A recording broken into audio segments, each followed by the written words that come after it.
We've been talking a fair bit about information bringing together elements of the Essential Guide to Warfare and the Rebel Alliance sourcebook recently, and today we're going to talk a bit more about that, namely the earliest military actions of the newly formed Rebel Alliance. Armed resistance to the Empire had been happening since the declaration of the New Order at the end of the Clone Wars, but the Rebel Alliance brought with it some of the first galaxy-wide organized attempts at a proper alternative to Imperial rule being proposed. Formed by the Corellian Treaty bringing together three of the most prominent rebel leaders, Bail Organa, Mon Mothma, and Garm Bel Iblis, a declaration by Mon Mothma soon followed 2 years before the Battle of Yavin, laying out their grievances and serving as a call to action for other like-minded groups in the galaxy, ending with the statement that, quote, "We, the Rebel Alliance, do therefore in the name and by the authority of the free beings of the galaxy solemnly publish and declare our intentions. To fight and oppose you and your forces by any and all means at our disposal. To refuse any Imperial law contrary to the rights of free beings. To bring about your destruction and the destruction of the Galactic Empire. To make forever free all beings in the galaxy. To these ends, we pledge our property, our honor, and our lives."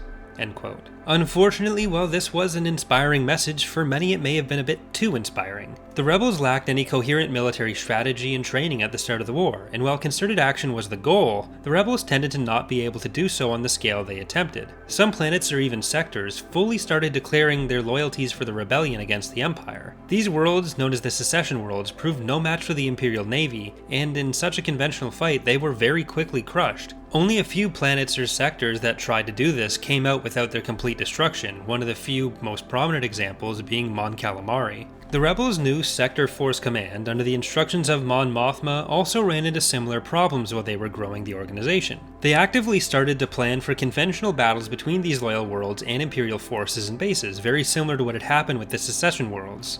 The Sector Forces, unlike the more mobile and fleeting Alliance forces, which were the other half of the Alliance military, were basically responsible for longer, drawn-out conflicts with Imperials over specific bits of territory within their sectors. While the bases like Hoth and Yavin were able to come and go with the more mobile Alliance forces, the Sector Forces were an ever-present problem for the Imperials.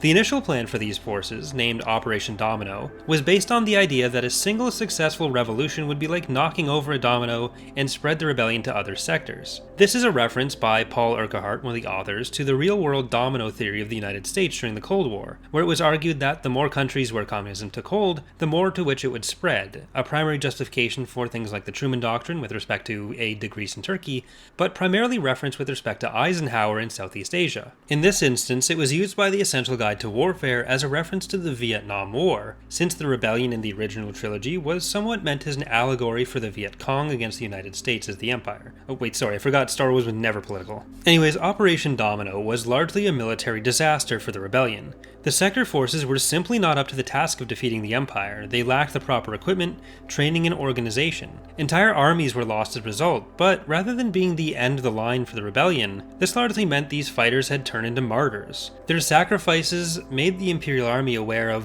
what they were fighting against and for, and brought many within the Imperial Army and Navy to join the rebellion, including General Krill and Commander Harls early on, who played key roles in forming the Alliance Special Forces. Throughout the war, the biggest recruitment pool for the rebellion was the Imperial forces rather than other irregulars or former separatists. A lot of the most successful soldiers and generals of the rebellion came directly from Imperial service. The failure of Domino played a significant role in bringing that about, and that's how one of the biggest failures of the rebellion turned out to be one of their greatest assets. That's going to do it for today's video. If you've enjoyed, consider leaving a like, subscribing, or turning on notifications for more. Either way, thanks for watching, and I hope to